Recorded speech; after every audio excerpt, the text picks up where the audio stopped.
Our question is, what is dangling else problem? Dangling else problem means the ambiguity means confusion.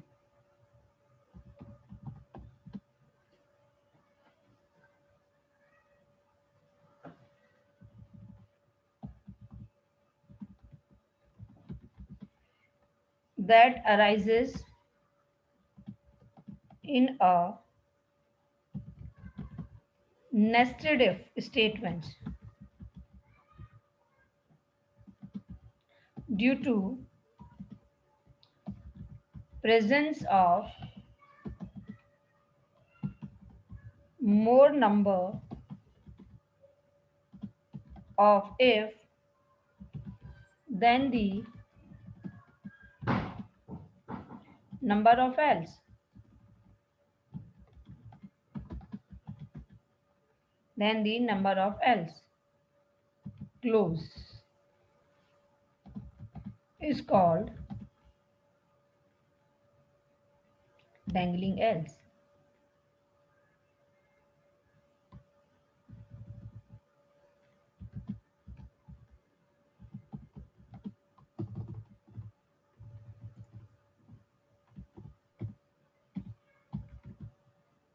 Dangling else. For example, program जैसे लिखने को है तो ऐसे पूरा प्रोग्राम नहीं लिखना है, just snippet if a greater than 0. Okay, then ये हो गया आपका नेस्टेड इफ. देखो, if within the if, ये इफ है, इसके अंदर मैंने एक और इफ फॉर्म कर दिया. If a mod by 2 equal 0. ठीक है, this is then ans equals to, हाँ जैसे मैंने लिख दिया पॉजिटिव नंबर. ठीक है, देन ये वाला इफ का ये है. अब यहां पे if I am writing else ans equals to negative.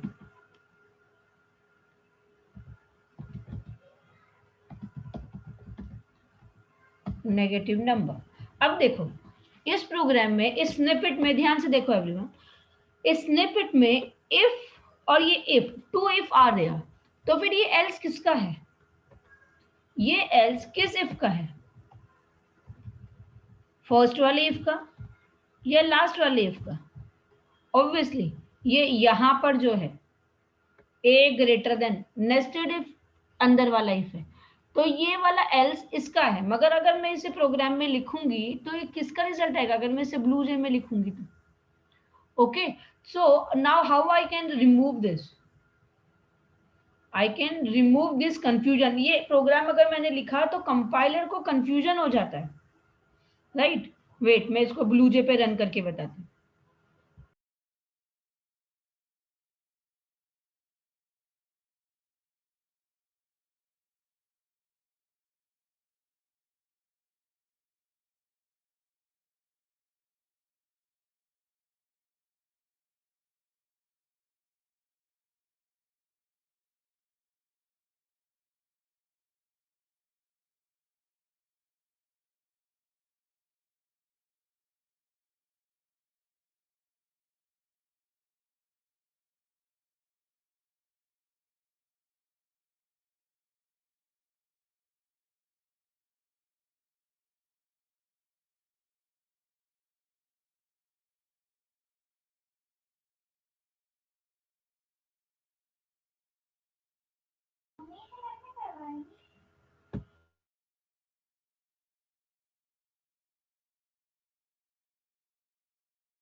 Yes, see that.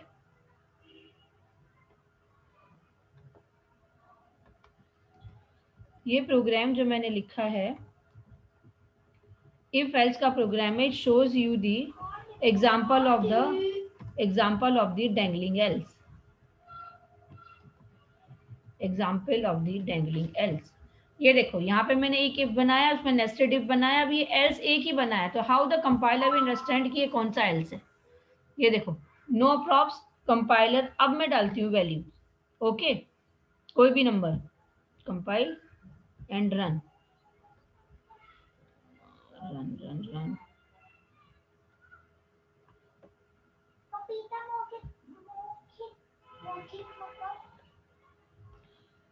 Suppose मैं 5 डालती हूँ, अब देखो 5 का क्या रिजल्ट आया। ओ मैंने रिजल्ट तो लिखा ही नहीं, wait. System dot out dot print,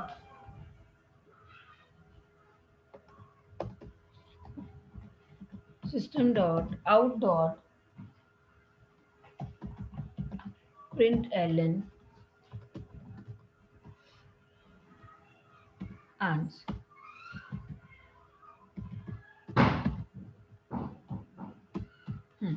देखो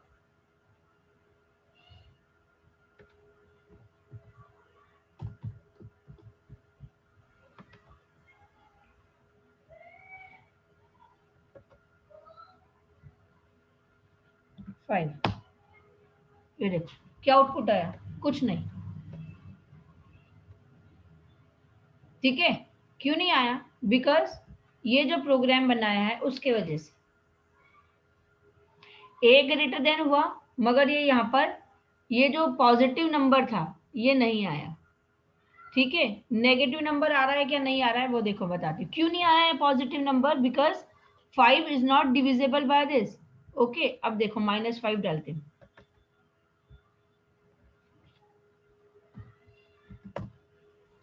नेगेटिव नंबर। ठीक है, अभी किसका आया है नेगेटिव नंबर? कि मैंने यहाँ पे क्योंकि कर्ली ब्रेसेस लगाए हैं। अब अगर मैं यहाँ पे कर्ली ब्रेसेस रिमूव कर देती हूँ, ये देखो, कंपाइल, क्लोज, 5, ये देखो नेगेटिव नंबर, 5 को भी उसने नेगेटिव नंबर दिया। क्यों दिया negative number? Because now the compiler in the confusion कि ये वाला एल्स इस इफ का है या इस इफ का है, तो उसने ये इस वाले इफ को कंसीडर कर लिया है। ठीक है, पर अगर मैंने प्रॉपर कर्ली ब्रेसेस लगाए हैं तो फिर वो कंपाइलर जो कर्ली ब्रेसेस है उसके अकॉर्डिंगली वर्क करता है। तो this number of else, mismatch of the number of else and the if is known as dangling else. तुम्हें सिर्फ इतना ही लिखना है डैंगलिंग एल्स में। Okay, only this much. Difference between parameters and argument. देखो मेथड के अंदर मीन्स किसी भी फंक्शन के अंदर, suppose I am writing public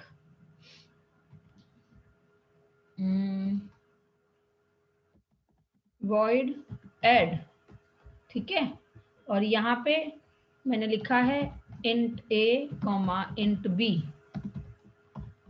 तो यहाँ पे ये a और b, here in the above method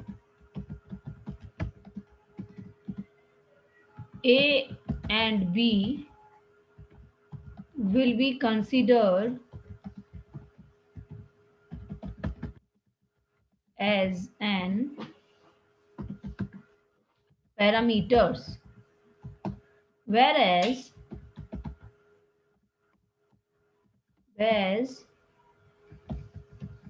when this method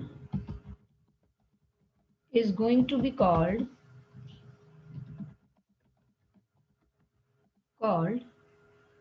like obj dot add, then मुझे पैरामीटर पास करने पड़ेंगे ना इंटीजर के दो, तो ये जो पैरामीटर होंगे these parameters are known as argument. Here 5 and 6 are argument।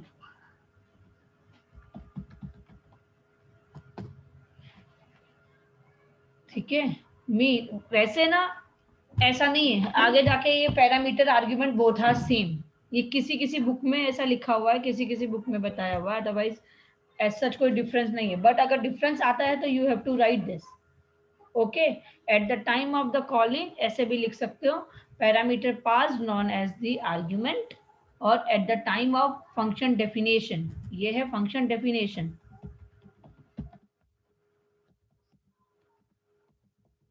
Function definition और ये है तुम्हारी function calling means method calling.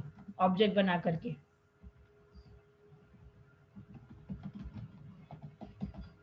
Right? Understood?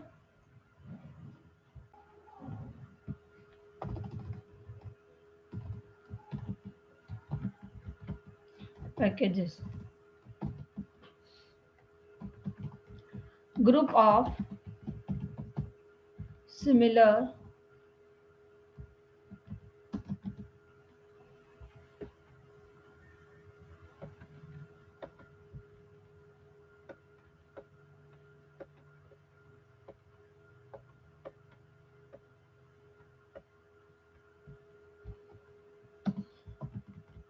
classes or interfaces. Group of similar classes or interfaces is known as packages.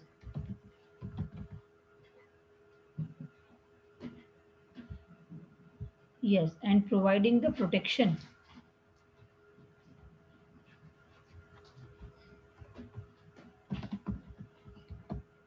Providing the protection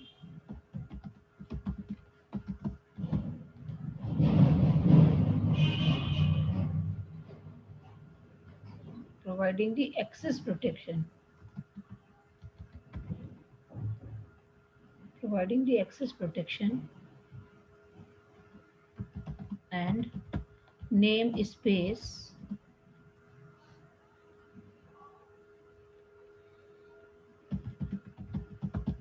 management is known as package.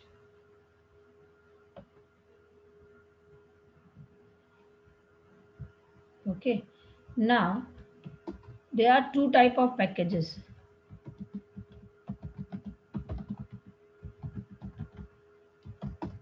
Built-in package and user-defined package.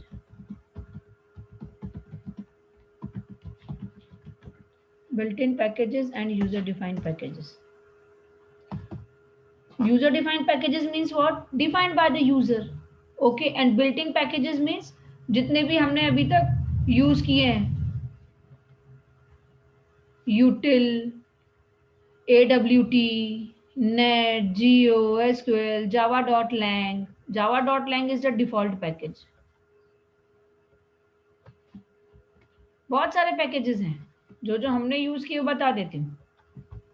java.lang, lang package, ठीक है. AWT हमने use नहीं किया, हमारे portion में नहीं है. JVX is also not. Swing components, .NET, IO हमने यूज किया है. IO मतलब कि यूज इनपुट आउटपुट एरर्स के लिए करते हैं, अभी हमने वो भी यूज नहीं किया है. It is not in our portion. तो java.lang, okay, util and IO. Util scanner के जो हम यूज करते हैं, तो देखो यूटिल यूज करते हैं. IO इनपुट आउटपुट से रिलेटेड, जब बफर रीडर यूज करते हैं ना तब यूज करते हैं. और user defined packages defined by the user, मतलब प्रोग्रामर डिफाइन करता है. बहुत सारे प्रोग्राम, बहुत सारे क्लास हम बनाते हैं, तो उनका एक पैकेज, जैसे कि शेप का एक पैकेज बना लो, उसके अंदर रेक्टेंगल, ट्राइंगल, वो सब एक साथ लगा लो. तो yes, next is ternary operator. Ternary operator, it works on 3 operands. ठीक है, सिंटैक्स देखो, और you can say it is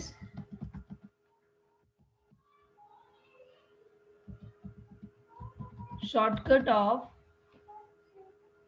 if else. ठीक है, तो क्या शॉर्टकट है if else का? इसका सिंटैक्स देखो.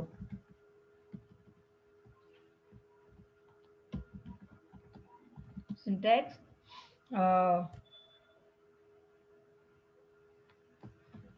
A greater than B, question mark A और B. अब देखो, ये जो फर्स्ट है, ठीक है, यर A greater than B, it is the operand 1. This is the question mark, और इसका सिंबल क्या होता है? Question mark and colon. That is the symbol of ternary operator, it works on 3 operand. ये स्टेटमेंट है।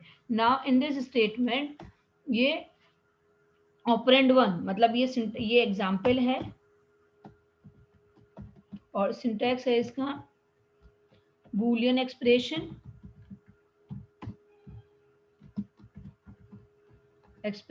Then question mark, then true part या फिर true close, then colon, then दी false part. Means यहां पर जो मुझे ट्रू होने पर स्टेटमेंट लिखनी है, स्टेटमेंट 1, और यहाँ पर जो मुझे फॉल्स होने पर स्टेटमेंट लिखनी है। जब भी कोई भी जब भी ट्रू स्टेटमेंट मीन्स कोई भी बूलियन एक्सप्रेशन देता है ना, तो वो या तो ट्रू रिटर्न करती है या फिर फॉल्स रिटर्न करती है। ओके, ट्रू रिटर्न करती है या फिर फॉल्स। अगर ट्रू रिटर्न करती है तो ये वाली स्टेटमेंट एग्जीक्यूट होगी, और फॉल्स रिटर्न करती है ये स्टेटमेंट तो ये रिटर्न होगी, और रिटर्न होगी किसी और दूसरे वेरिएबल में उसको डाल सकते हैं। That is ternary operator. Prisha remind me at the day only बेटा, 8 को रिमाइंड कराना। Okay, and then after your exam we can continue for our 10th standard batch if you want to continue with me, but ऐसा ही है कि हम online ही पढ़ने वाले हैं full year of the 10th standard. तो if you want to continue discuss with your parents, तो जब 9th के एग्जाम खत्म हो जाएंगे तो उसके कुछ दिनों का ब्रेक दे करके फिर 10th की क्लास हम शुरू कर देंगे। But I am expecting more students, कि ज़्यादा स्टूडेंट तुम अपने फ्रेंड्स लोगों को, क्लासमेट्स को बताओगे, then it will be good for you also. जैसे अभी मेरे पास जो 10th का बैच है वो 25 स्टूडेंट्स का है, तो सेम ऐसे ही ज़्यादा बच्चों का बैच होता है तो अच्छा होता है, क्वेरीज भी बहुत सारी आती है फिर। ओके